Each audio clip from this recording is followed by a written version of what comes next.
اے مسلمان سن یہ نکتہ درس قرآنی سے ہے،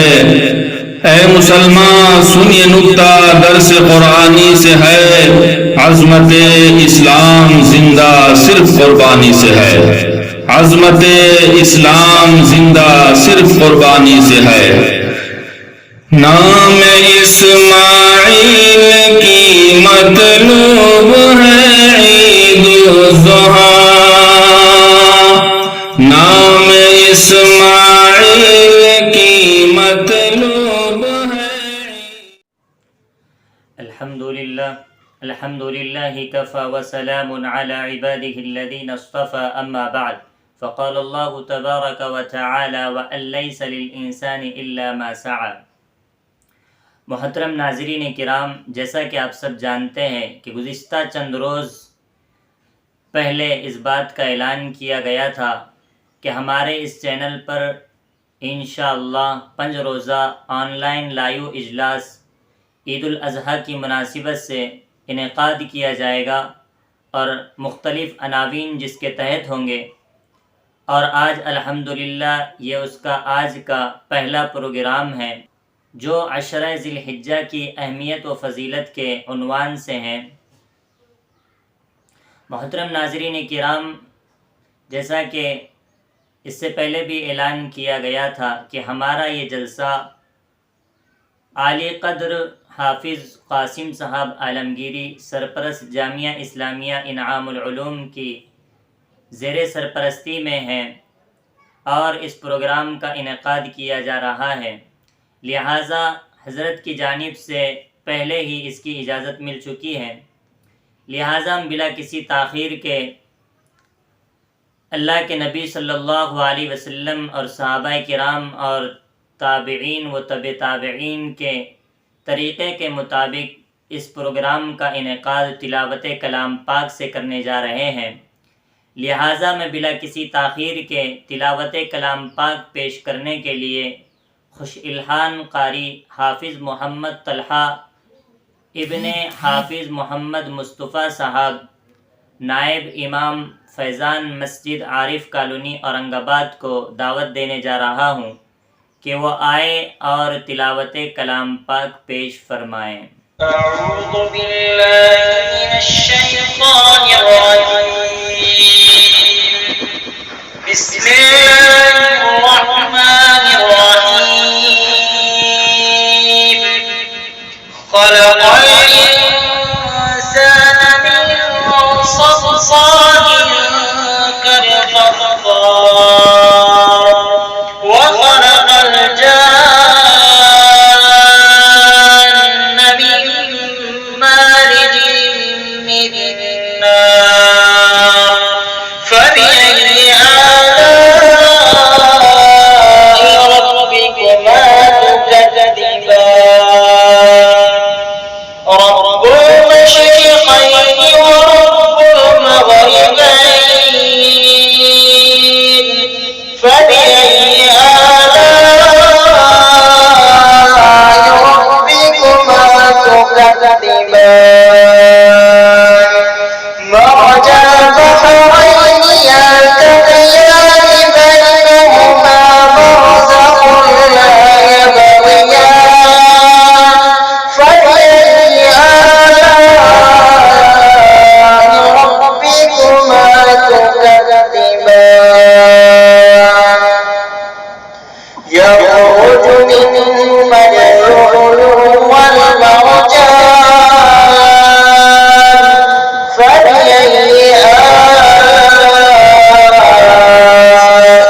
ماشاء اللہ یہ تھے حافظ محمد طلحہ ابن حافظ محمد مصطفیٰ صاحب، جو ہمارے سامنے بڑے ہی اچھے انداز میں سورۃ الرحمن کی تلاوت پیش فرما رہے تھے۔ گویا کہ وہ اس تلاوت کے ذریعے اور اللہ تعالیٰ کی نعمتوں کو شمار کر کے ہمیں یہ پیغام دے رہے تھے کہ مسلمانوں اٹھو قرآن کی عظمت کو چمکاؤ، مسلمانوں اٹھو قرآن کی عظمت کو چمکاؤ، جہان بے اما کو عافیت کے راز سمجھاؤ، زمانہ آج بھی قرآن ہی سے فیض پائے گا، زمانہ آج بھی قرآن ہی سے فیض پائے گا، مٹے گی ظلمت شب اور سورج جگمگائے گا۔ محترم ناظرین کرام، جہاں پر اللہ تبارک و تعالیٰ کی حمد و ثنا ہو اور اللہ تعالیٰ کے حبیب صلی اللہ علیہ وسلم کا ذکر نہ ہو تو وہ مجلس ادھوری ہو جاتی ہے، وہ پروگرام ادھورا رہتا ہے۔ لہٰذا ہم اس مبارک موقع پر تلاوت کلام پاک پیش کرنے کے بعد بہت ہی عمدہ نعت خواہ، جن کی آواز میں ہی اللہ تبارک و تعالیٰ نے کشش رکھی ہے اور جو بڑی اچھی نعتیں پیش کرتے ہیں اور عمدہ نعت پیش کرنے کے نام سے مشہور ہیں، میری مراد حافظ عبدالسمیع ابن مولانا عبدالقیوم صاحب عالمگیری، متعلم جامعہ اسلامیہ کاشف العلوم اورنگ آباد ہیں۔ لہٰذا میں حافظ عبدالسمیع کو دعوت دیتا ہوں کہ وہ آئے اور نعت پاک پیش کریں۔ نور محمد کا جذبہ ہے عبداللہ کے آنگن میں، نور محمد کا جذبہ ہے عبداللہ کے آنگن میں، نور محمد کا جذبہ ہے عبداللہ کے آنگن میں، نور محمد کا جذبہ ہے عبداللہ کے آنگن میں، قدرت کا انعام ملا ہے عبداللہ کے آنگن میں، قدرت کا انعام ملا ہے عبداللہ کے آنگن میں، جن کی خوشبو سے مہکی ہے دونوں عالم کی گلیاں، جن کی خوشبو سے مہکی ہے دونوں عالم کی گلیاں، جن کی خوشبو سے مہکی ہے دونوں عالم کی گلیاں، کتنا پیارا پھول کھلا ہے عبداللہ کے آنگن میں، کتنا پیارا پھول کھلا ہے عبداللہ کے آنگن میں، قدرت کا انعام ملا ہے عبداللہ کے آنگن میں، چاند ستارے سورج کیوں نہ چومے ان کی چوکھٹ کو، چاند ستارے سورج کیوں نہ چومے ان کی چوکھٹ کو، چاند ستارے سورج کیوں نہ چومے ان کی چوکھٹ کو،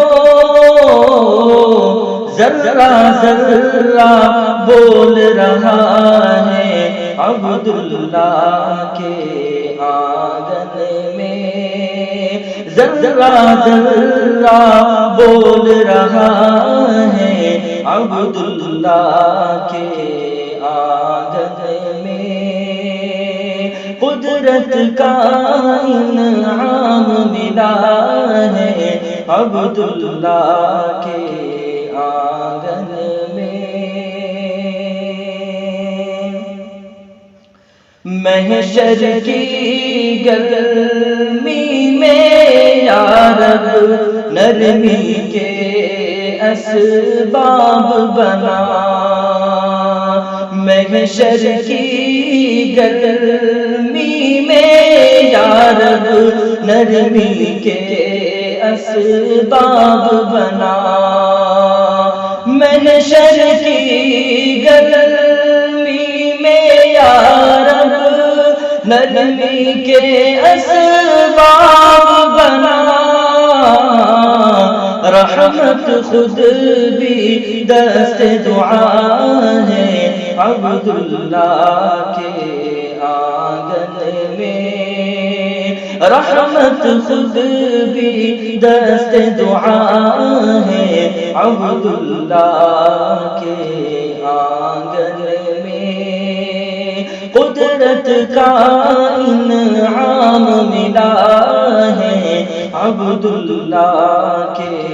آنگن میں۔ امت کو امید لگی ہے بخشش کو وہ آئیں گے، امت کو امید لگی ہے بخشش کو وہ آئیں گے، امت کو امید لگی ہے بخشش کو وہ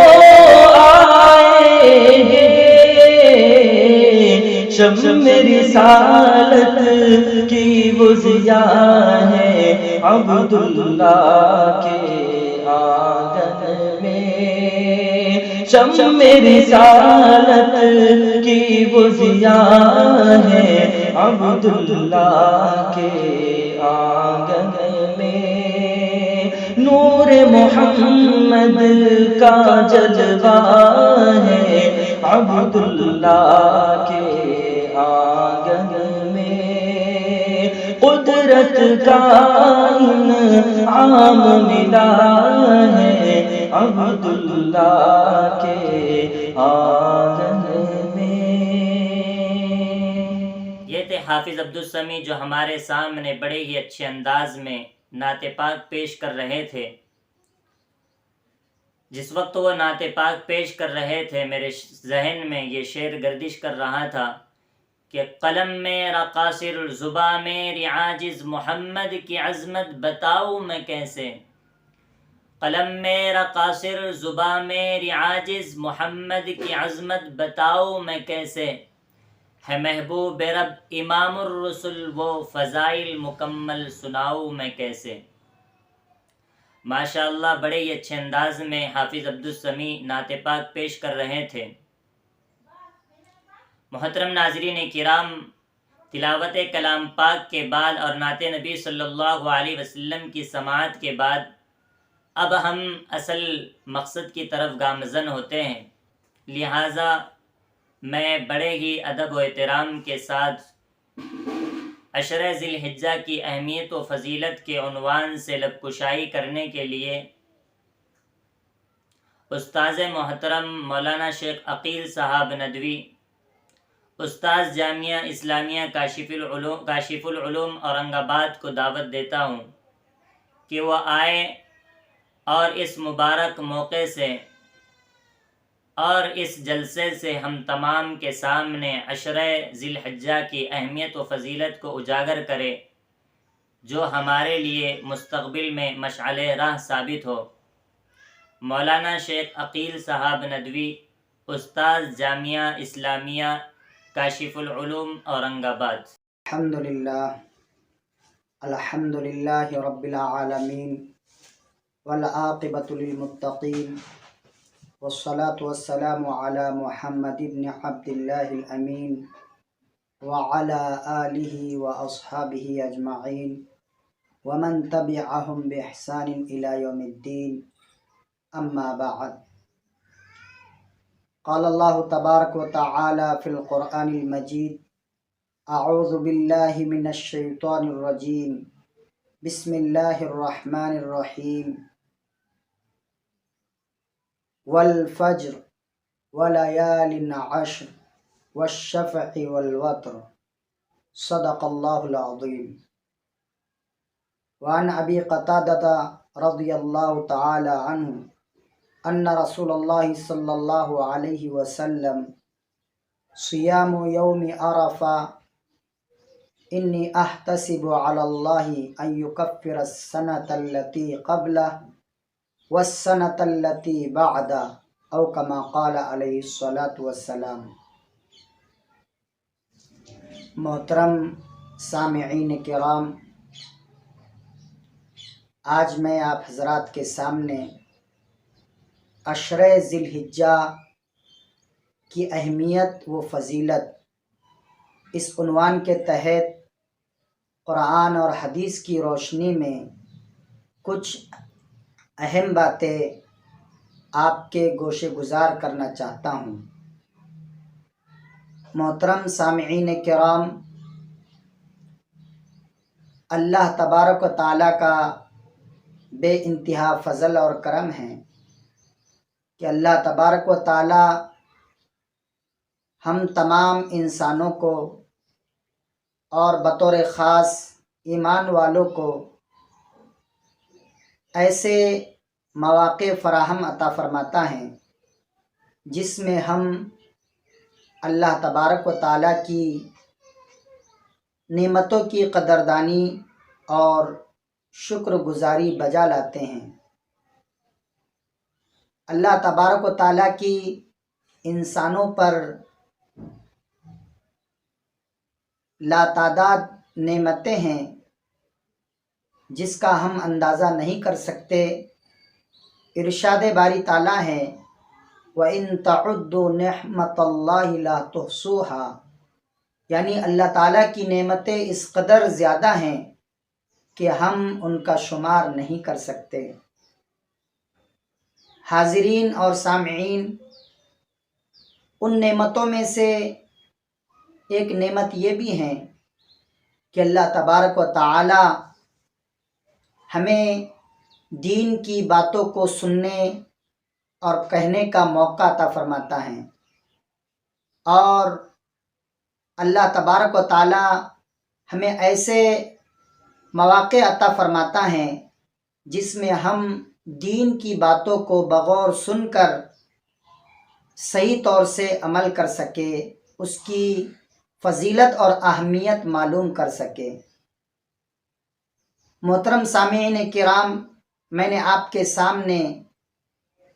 سورۃ الفجر کی 3 آیت تلاوت فرمائی جس میں اللہ تبارک و تعالی عشرہ ذی الحجہ کے متعلق بہت ہی اہمیت کے ساتھ ہمیں یہ بتلانا چاہتا ہے کہ عشرہ ذی الحجہ کی بڑی اہمیت اور فضیلت ہے۔ چنانچہ ارشاد خداوندی ہے والفجر ولیال عشر والشفع والوتر، قسم ہے فجر کے وقت کی، اور قسم ہے خاص 10 راتوں کی، اور قسم ہے جفت اور طاق اعداد کی۔ محترم سامعین کرام، فجر سے متعلق مفسرین کے الگ الگ اقوال ہیں۔ فجر سے مراد ہر روز کی صبح صادق ہے، یہ ایک عام معنی ہوئے۔ والفجر سے مراد یعنی ہر روز کی فجر مراد ہیں، ہر روز کی صبح صادق مراد ہیں۔ کہ اس سے دنیا میں ایک عظیم انقلاب پیدا ہوتا ہے، اور یہ اللہ تبارک و تعالیٰ کی قدرت کاملہ کی طرف ہماری رہنمائی اور رہبری کرتی ہیں۔ چنانچہ علامہ اقبال کا بہت ہی مشہور شعر اس بات کی عکاسی کرتا ہے، یہ سحر جو کبھی فردا ہے کبھی ہے امروز، یہ سحر جو کبھی فردا ہے کبھی ہے امروز، نہیں معلوم کہ ہوتی ہے کہاں سے پیدا، وہ سحر جس سے لرزتا ہے شبستان وجود، ہوتی ہے بندے مومن کی اذى سے پیدا۔ تو محترم سامعین کرام، اس آیت میں پہلا ہی لفظ ہے فجر، والفجر یعنی قسم ہے وقت فجر کی، فجر کے وقت کی۔ ایک عام معنی ہوئے یعنی ہر روز کی فجر اس سے مراد ہے، جس سے ایک نئی صبح طلوع ہوتی ہے اور ایک عظیم انقلاب پیدا ہوتا ہے، جیسا کہ ابھی آپ نے سماعت فرمایا۔ اور یہ معنی بقول حضرت علی رضی اللہ تعالی عنہ، ابن عباس رضی اللہ تعالی عنہما اور ابن زبیر رضی اللہ تعالی عنہ کے مطابق ہے، یعنی عام معنی اس سے مراد لیے گئے ہر روز کی صبح صادق۔ اور ابن عباس رضی اللہ تعالیٰ عنہما کی ایک روایت کے بقول اس سے مراد ماہ محرم کی پہلی تاریخ کی فجر ہیں، جس سے اسلامی قمری سال کا آغاز ہوتا ہے۔ جس طرح دنیا کے انسان ایک نیو ایئر کے نام سے جانتے ہیں، ان کے نزدیک ہر سال کا ایک نیا دن ہوتا ہے اور ہر سال کا ایک آغاز ہوتا ہے، ایسے مسلمانوں کی اسلامی تاریخ کا آغاز ماہ محرم کی پہلی تاریخ سے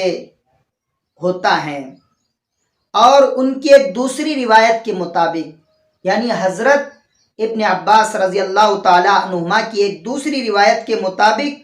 اس سے عشر ذی الحجہ یعنی یوم النحر کی صبح مراد ہے۔ محترم سامعین کرام، ایک معنی تو فجر کے عام ہوئے اور دوسرے معنی خاص۔ عام معنی جیسے بتلا دیے گئے کہ فجر سے مراد یعنی ہر روز کی صبح صادق ہے، اور خاص معنی اس کے جیسے ابھی آپ کو بتلایا گیا کہ ماہ محرم کی پہلی تاریخ کی فجر ہے، اور بقول ابن عباس رضی اللہ تعالی عنہما کے فجر سے مراد عشر ذی الحجہ اور یوم النحر کی صبح مراد ہیں۔ اور اس کی تخصیص کی وجہ یہ ہے کہ اللہ تبارک و تعالی نے ہر دن کے لیے ایک رات ساتھ لگائی ہیں۔ قرآن پاک میں اللہ تعالیٰ ارشاد فرماتا ہے، یولج اللیل فی النہار ویولج النہار فی اللیل، یعنی وہ ذات عالی رات کو دن میں اور دن کو رات میں داخل کرتا ہے، یعنی ہر دن کے ساتھ رات لگی ہوئی ہے اور ہر رات کے ساتھ دن لگا ہوا ہے، تو یہ دونوں کا ایک سنگم ہے، دونوں کا ایک جوڑ ہے۔ تو میں عرض کرنا یہ چاہ رہا تھا کہ اللہ تعالیٰ نے ہر دن کے لیے ایک رات ساتھ لگا رکھی ہے، جو اسلامی اصولوں کے مطابق دن سے پہلے ہوا کرتی ہیں، یعنی پہلے رات آتی ہیں اس کے بعد دن طلوع ہوتا ہے۔ لیکن صرف یوم النحر ایک یعنی قربانی کا دن ایک ایسا دن ہے کہ اس کے ساتھ کوئی رات نہیں ہے، کیونکہ یوم النحر سے پہلے جو رات ہے وہ یوم النحر کی نہیں بلکہ شرعاً عرفہ ہی کی رات ہے۔ یہی وجہ ہے کہ اگر کوئی حج کرنے والا انسان عرفہ کے دن میدان عرفات میں نہ پہنچ سکا، رات کو صبح صادق سے پہلے پہلے کسی وقت بھی عرفات میں پہنچ گیا تو اس کا وقوف عرفہ معتبر اور حج صحیح ہو جاتا ہے۔ تو میرے محترم سامعین کرام، یہ ایک خاص بات ہے یوم النحر کی کہ اس کے ساتھ کوئی رات نہیں ہے۔ اس سے معلوم ہوا کہ عرفہ کے روز 2 راتیں ہیں، ایک اس سے پہلے اور دوسری اس کے بعد، اور یوم النحر کی کوئی رات نہیں۔ اس لحاظ سے صبح یوم النحر یعنی قربانی کی دن کی صبح تمام ایام دنیا میں ایک خاص اہمیت اور شان کی حامل ہے۔ محترم سامعین کرام، میں نے آپ حضرات کے سامنے سورۃ الفجر کی پہلی آیت کی تفسیر بیان فرمائی ہے۔ اس کے بعد دوسرا جو جملہ ہے، دوسری جو آیت ہے وَلَيَالٍ عَشْرٍ، یعنی اللہ تبارک و تعالی فجر کے بعد 10 راتوں کی قسم کھا کر کہتے ہیں کہ وَلَيَالٍ عَشْرٍ، اور خاص 10 راتوں کی قسم۔ یہ 10 راتیں کون سی ہیں؟ حضرت ابن عباس رضی اللہ تعالی عنہما، قتادہ اور مجاہد رحمت اللہ علیہما جیسے ائمہ تفسیر کے نزدیک ذی الحجہ کی ابتدائی 10 راتیں مراد ہیں۔ وَلَيَالٍ عَشْرٍ سے مراد عشرہ ذی الحجہ کی یعنی عشرہ ذی الحجہ مراد ہے۔ ذی الحجہ کی 10 ابتدائی راتیں مراد ہیں، کیونکہ حدیث پاک میں ان 10 راتوں کی بڑی فضیلت اور اہمیت آئی ہیں۔ رسول خدا صلی اللہ علیہ وسلم نے ارشاد فرمایا، عبادت کرنے کے لیے اللہ کے نزدیک سب دنوں میں عشرہ ذی الحجہ یعنی ماہ ذی الحجہ کی 10 راتیں سب سے افضل ہیں۔ اس کے ہر دن کا روزہ 1 سال کے روزوں کے برابر ہیں، اور اس میں ہر رات کی عبادت شب قدر کے برابر ہیں۔ محترم سامعین کرام، حضرت ابن عباس رضی اللہ تعالیٰ عنہما نے فرمایا کہ یہ 10 راتیں وہی ہیں جو حضرت موسیٰ علیہ السلام کے قصے میں آئی ہیں، وَأَتْمَمْنَاهَا بِعَشْرٍ، اور ہم نے ان کے ایام مخصوص کو اور ان کی میقات کو خاص 10 راتوں سے مکمل کیا۔ تو اس سے مراد یہی 10 راتیں عشرہ ذی الحجہ ہیں، کیونکہ یہی 10 راتیں سال کے ایام میں سب سے افضل ہوا کرتی ہیں۔ محترم سامعین کرام، میں نے جو آپ کے سامنے قرآن پاک کی سورۃ الفجر کی 3 آیتیں تلاوت فرمائیں، والفجر ولیال عشر والشفع والوتر، والشفع والوتر، اللہ تعالیٰ نے تیسری آیت میں قسم کھائی ہے، اور قسم ہے جفت اور طاق عدد کی۔ اس جملے کے متعلق خود رسول خدا صلی اللہ علیہ وسلم سے سوال کیا گیا، سئل رسول اللہ صلی اللہ علیہ وسلم عن الشفع والوتر فقال هي الصلاة بعضها شفع وبعضها وتر، یعنی اللہ کے رسول صلی اللہ علیہ وسلم سے پوچھا گیا کہ جفت عدد اور طاق عدد کا کیا معنی؟ تو آپ صلی اللہ علیہ وسلم نے ارشاد فرمایا، اس سے مراد نماز ہے، کیونکہ بعض نمازیں جفت اعداد میں ہیں، جیسے ظہر کی 4 رکعت، فجر کی 2 رکعت، عصر کی 4 رکعت، عشاء کی 4 رکعت، اور وتر سے مراد طاق رکعت والی نمازیں ہیں۔ مثلا مغرب کی نماز 3 رکعت ہوتی ہیں، وطر کی نماز 3 رکعت ہوتی ہے، بعض کے نزدیک وطر 1 رکعت پر مشتمل ہوتی ہے، تو اس لحاظ سے اللہ کے رسول صلی اللہ علیہ وسلم نے خود اس کی وضاحت فرمائی۔ تو والفجر ولیال عشر سے متعلق آپ صلی اللہ علیہ وسلم سے دریافت کیا گیا کہ اس کی تفسیر کیا ہے، تو آپ صلی اللہ علیہ وسلم نے ارشاد فرمایا والفجر ولیال عشر یعنی هو الصبح وعشر النحر والوتر یوم عرفہ والشفع یوم النحر، یعنی فجر سے مراد وقت فجر ہے، جیسا کہ ابتدا میں بتلایا گیا کہ فجر سے مراد عام اور خاص دونوں کی فجر مراد ہو سکتی ہے۔ عام معنی یہ کہ ہر روز کی صبح صادق مراد ہو سکتی ہے، اور یہ بھی ممکن ہے بلکہ زیادہ راجح یہی ہے کہ فجر سے مراد یوم النحر کی فجر اور صبح صادق مراد ہیں۔ اور ایسے ایک روایت کے مطابق ماہ محرم کی 1 تاریخ کی فجر ہے، تو اس فجر کے دونوں معنی عام اور خاص ہو سکتے ہیں۔ اور ولیال عشر سے مراد عشر ذی الحجہ مراد ہے۔ عشر ذی الحجہ یعنی ماہ ذی الحجہ کی 10 خاص راتیں مراد ہے، جس کی فضیلت کے متعلق اللہ کے رسول صلی اللہ علیہ وسلم نے کئی حدیثوں میں بتلایا۔ حضرت ابو قتادہ رضی اللہ تعالیٰ عنہ کی حدیث کے مطابق اللہ کے رسول صلی اللہ علیہ وسلم نے ارشاد فرمایا صیام یوم عرفہ یعنی عرفہ کے دن کا روزہ رکھنا، انی احتسب علی اللہ ان یکفر السنۃ التی قبلہ والسنۃ التی بعدہ، یعنی عشر ذی الحجہ کے اندر 9ویں تاریخ کو یوم عرفہ ہوتا ہے، 9 ذی الحجہ کو یوم عرفہ کہا جاتا ہے، تو اس دن روزے رکھنے کا اجر و ثواب اتنا زیادہ ہے، اتنا بڑا ہے،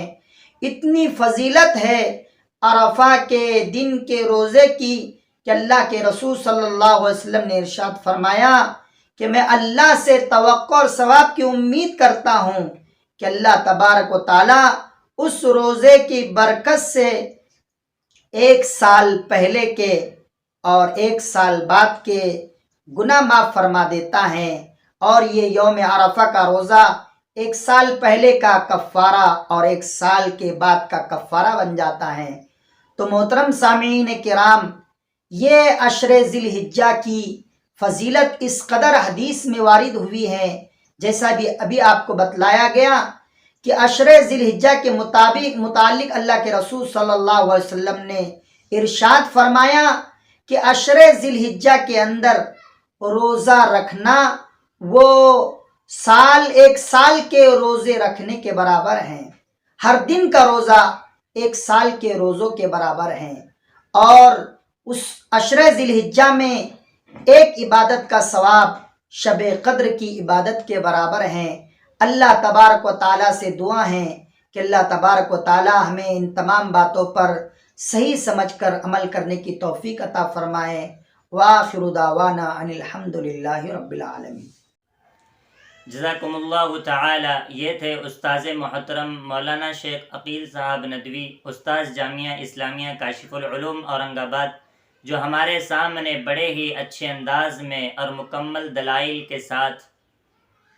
اور ایک تفہیمی انداز میں